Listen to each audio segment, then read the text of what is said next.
Hello, class. After having gone over the Dravidians and the Aryans and the historical origins of Hinduism and the different um, creation myths that they have, and comparing the sacrifice of Purusha versus the hymn of creation, uh, keep in mind those differences as we continue on. Hinduism will be more inclined toward the Aryan approach to thought, which will be much more abstract than previously described under the Dravidians.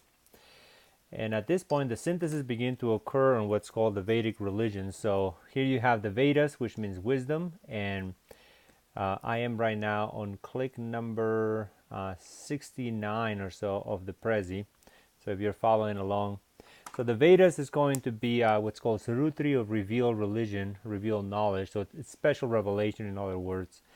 It is a message that is given to some selected group of mankind. In this case, it will be the Brahmins, and they are responsible to disseminate this knowledge.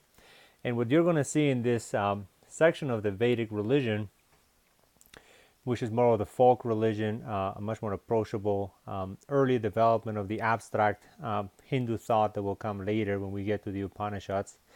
And you have here the search for the creative power, and this will go through a search, through a process of trial and error, and greater growth of awareness as to how to connect with this creative power, which is usually connected with Indra and fire and the sacrifice. So I'll walk you through this process, but first I'll give you a sense of the books of which the Vedas is composed. So you have what's called the Samhitas and the Brahmanas are going to be the two preliminary developments. Up to then, the Upanishads. And the Upanishads will be kind of like the culmination of Hindu thought. By then, it will be very well formulated. You'll get into the abstract principles that the Samhitas in their songs of rituals and the Brahmanas and their sacrifices were seeking for. But then the Upanishad will be the philosophical reinterpretation of everything that came before. So as we approach the Samhitas, there are four portions to it. These are going to be primarily hymns to the gods. So how do you approach the gods? Now, there is not a specific way of breaking down the Vedas, specifically this portion of the Vedas, because what you're going to have is different gods take preeminence at different points. So you may be reading the Vedas and then read about about a specific god, let's say Indra, and then Indra all of a sudden is worshipped as the greatest of all the gods. And then Indra later on in the same set of collections of books in the Vedas, then it becomes an irrelevant god.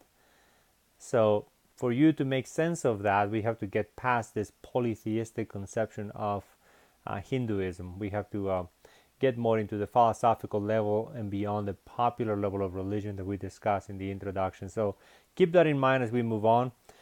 But at this point, you should know that there is going to be a search going from the personal, which is going to be the polytheistic gods that the Aryans had and brought with them, which are very similar to the Greek gods, and to the impersonal forces and rituals that are going to seek to connect with that underlying power. So the Rig Veda begins that process.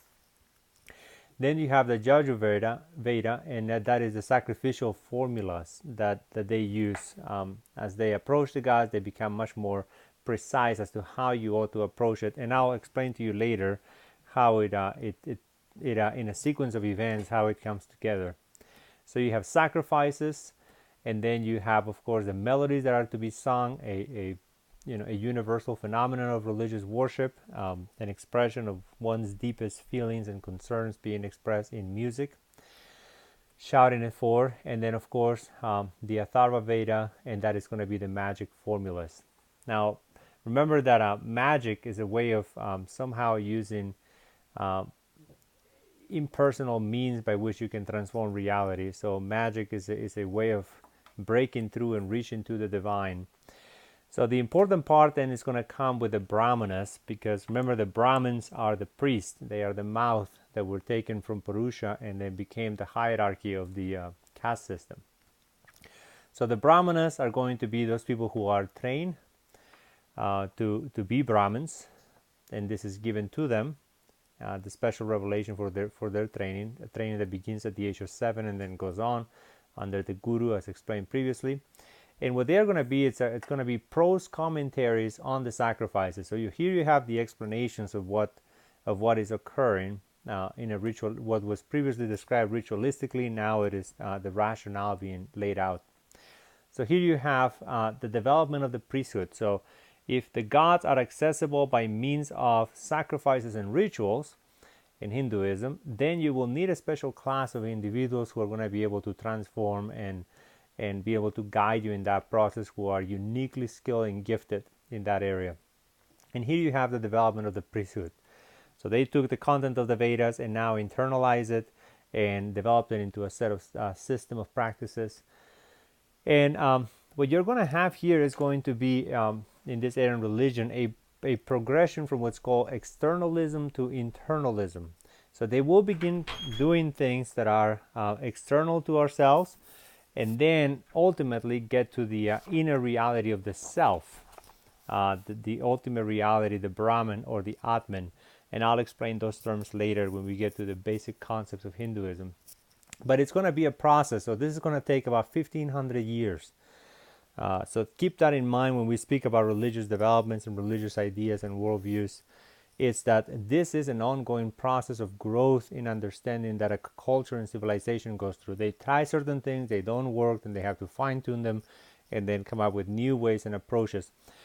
So what you're going to have here, remember the book that I recommended for Hinduism, the way the author puts it together in this chapter 2, which is very helpful in understanding this process, is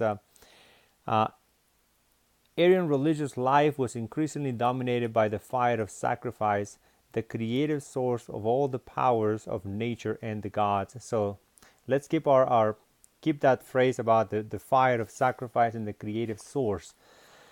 What the Hindus are going to look for at this time is not the gods themselves, because the gods came after, when there was neither being nor non-being.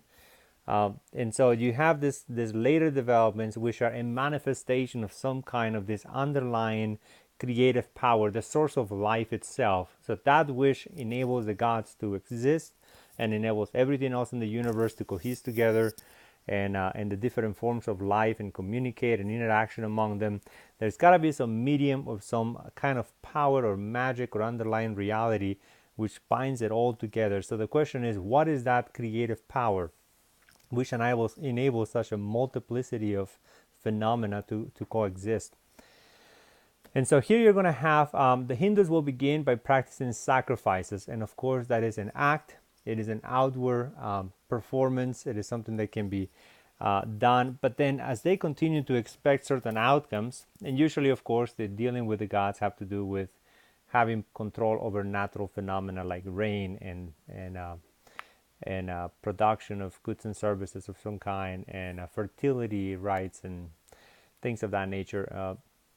And so when you do a sacrifice, and then the sacrifice after a certain number of times and generations does not yield the result constantly, and that's going to be the key, is how can we have control over the outside world by our actions? And if it's not really, if the sacrifice in itself is not bringing about the result that you want, then there's got to be something missing. And at this point, you as a religious subject have to either say, there is something wrong with the sacrifice, or there's not so much that it is wrong with the sacrifice, there is something that needs to be added to it. Or you can ultimately question the entire conception of doing sacrifices at all and the gods, and you can go in the atheistic route.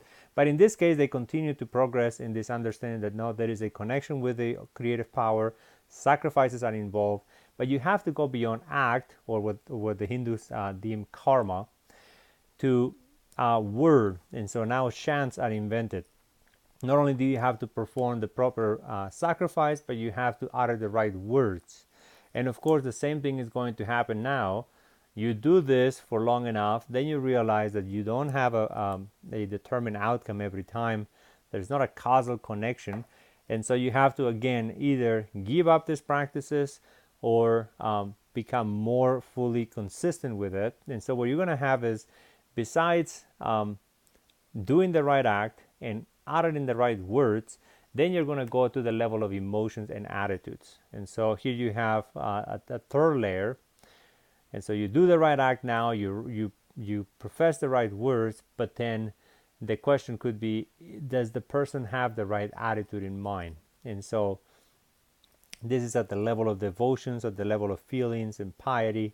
And so when you put these three things together and you're still not quite getting to the outcome that you desire, then the only further steps, once you did with actions and then words and then feelings, the only thing that is left to you is the perceiver, or the self, that stands behind these acts and words and feelings that are being had. And that is where Hinduism finally arrives, and that is thought and meditation becomes the highest expression of the sacrifice and the words and the mantra and the attitudes. And so, as you can tell, there is this progression that takes quite a long period of time, but yet they finally arrive to it. What is permanent is not the actions, it's not the words, it's not the attitude, it is the thoughts, and the thoughts reside in the thinker, which is the self. So now you have arrived to one of the core tenets of Hinduism, and that is the self, the immediate self, is that which is most easily known, more available. It is almost self-attesting that you exist as an individual that is beyond the physical body. And this self somehow must be connected with ultimate reality. So we access the realm of the gods and the realm of nature by getting in contact with meditation and thought at the innermost part of our being, which is ourselves. And that is something that will be more fully described when we get to the 5 central concepts of Hinduism, as well as the Upanishads. So I will leave it at that for now.